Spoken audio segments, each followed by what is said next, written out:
Astronomy is the study of the universe and its contents outside Earth's atmosphere. Astrology, on the other hand, attempts to study how celestial or heavenly bodies affect people and events on the Earth. Horoscope is derived from Greek, which means time observer.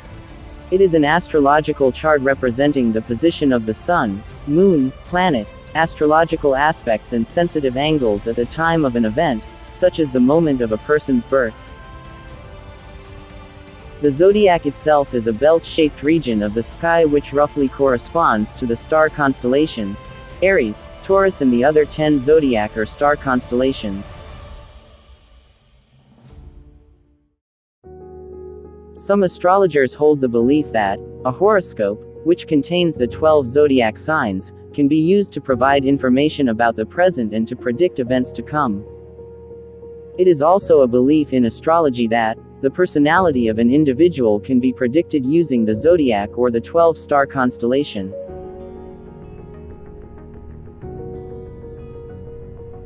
The zodiac was used by the Romans based on concepts inherited by the Hellenistic astronomy from Babylonia astronomy of the Chaldean period.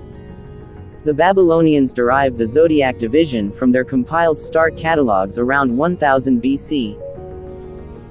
Babylonia, or Chaldean in the Hellenistic world, became so identified with astrology that Babylonia wisdom became among the Greeks and Romans the synonym of divination through the planets and the stars.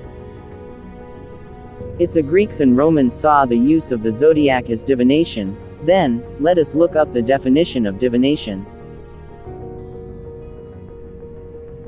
According to Encyclopedia Britannica, divination is the practice of determining the hidden significance or cause of events, sometimes foretelling the future, by various natural, psychological, and other techniques. Found in all civilizations, both ancient and modern, it is encountered most frequently in contemporary mass society in the form of the horoscope, astrology, crystal gazing, tarot cards, and the Ouija board. In the context of ancient Roman culture and belief, divination was concerned with discovering the will of the gods. In summary, divination is the practice of seeking knowledge of the future or the unknown by supernatural means. We are now going to see what the Bible says about the use of astrology as a tool for divination.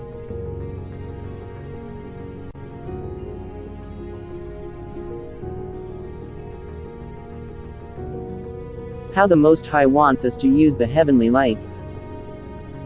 The Most High stated in Genesis chapter 1 that the heavenly lights were made for signs, seasons and telling of time. Now, if you take a critical look at Genesis 1, whilst considering other scriptures that talks about heavenly or celestial bodies, you will come to a solid conclusion that the heavenly lights are not for predicting our personality traits, past, present or future events. They were made purposely to help us time ourselves whilst undertaking our daily, weekly, monthly and yearly activities. Genesis chapter 1 verse 14 to 15. And God said, Let there be lights in the firmament of the heaven to divide the day from the night, and let them be for signs, and for seasons, and for days and years. And let them be for lights in the firmament of the heaven to give light upon the earth. And it was so. These heavenly bodies may hold some sort of knowledge about a person or an event.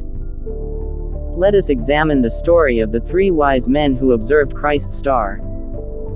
I want us to take note of how reliable their study and usage of the reported star of Christ was. Matthew chapter 2 verse 1 to 5.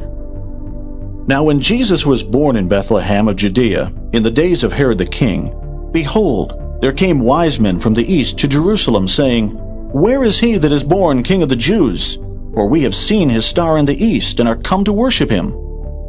When Herod the king had heard these things, he was troubled, and all Jerusalem with him. And when he had gathered all the chief priests and scribes of the people together, he demanded of them where Christ should be born. And they said unto him, In Bethlehem of Judea. For thus it is written by the prophet, We can deduct from Matthew chapter 2 that the wise men's knowledge acquired through observance of the stars, proved to be reliable to an extent. This is so because the wise men somehow knew the sign of the star revealed Christ's birth, but they didn't know the exact location of his whereabout. Let us further examine how unreliable astrologers can be in scriptures. Daniel chapter 2 verse 9 to 12. But if ye will not make known unto me the dream, there is but one decree for you. For ye have prepared lying and corrupt words to speak before me, till the time be changed. Therefore, tell me the dream, and I shall know that ye can show me the interpretation thereof. The Chaldeans answered before the king and said, There is not a man upon the earth that can show the king's matter. Therefore, there is no king, lord, nor ruler that asks such things at any magician, or astrologer, or Chaldean. And it is a rare thing that the king requireth, and there is none other that can show it before the king, except the gods, whose dwelling is not with flesh.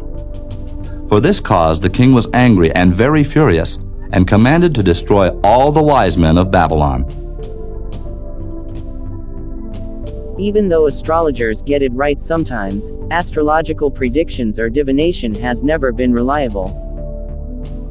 Now, let us look at how the Most High metaphorically uses these heavenly lights or bodies to reveal futuristic events through dreams or visions.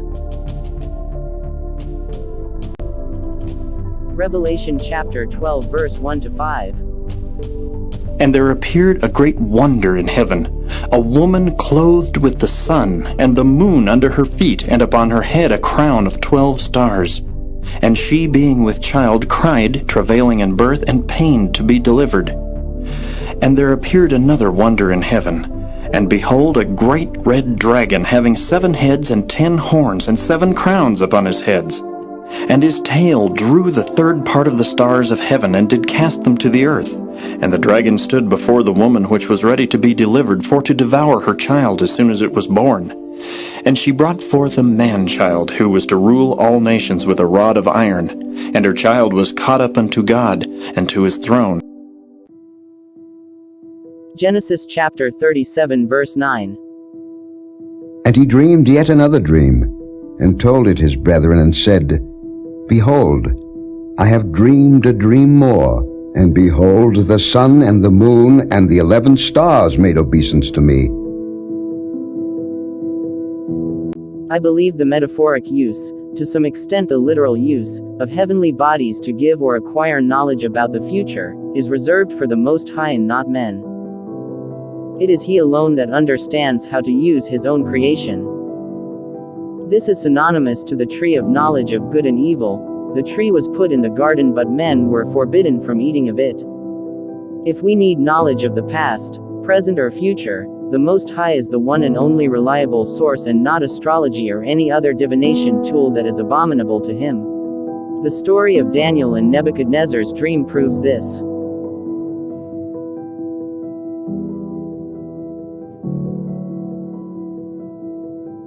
Let us look at some few scriptures that warns us against using astrology or the horoscope in predicting or acquiring knowledge about one's personality, the past, present or future events.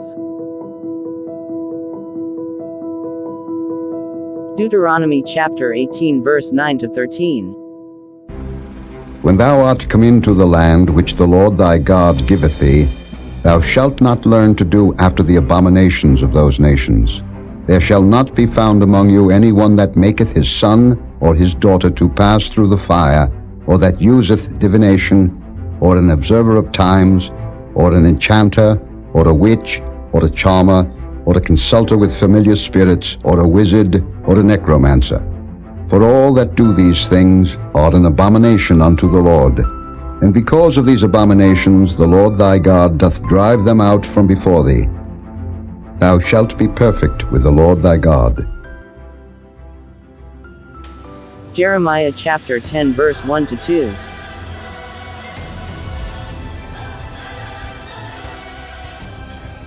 Hear ye the word which the Lord speaketh unto you, O house of Israel. Thus saith the Lord, Learn not the way of the heathen, and be not dismayed at the signs of heaven, for the heathen are dismayed at them.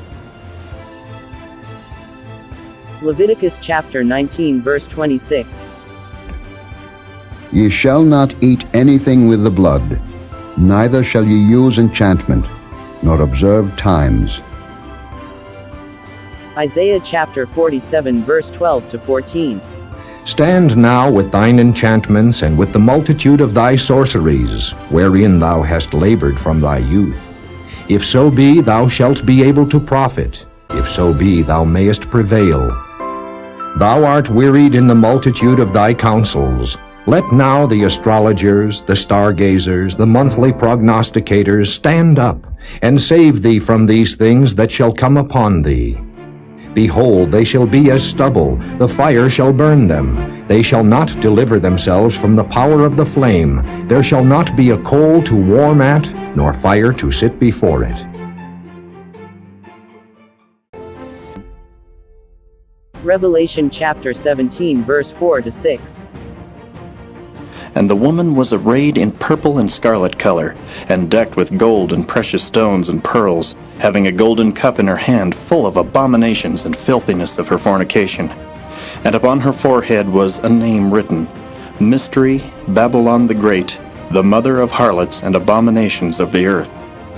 And I saw the woman drunken with the blood of the saints, and with the blood of the martyrs of Jesus. And when I saw her, I wondered with great admiration.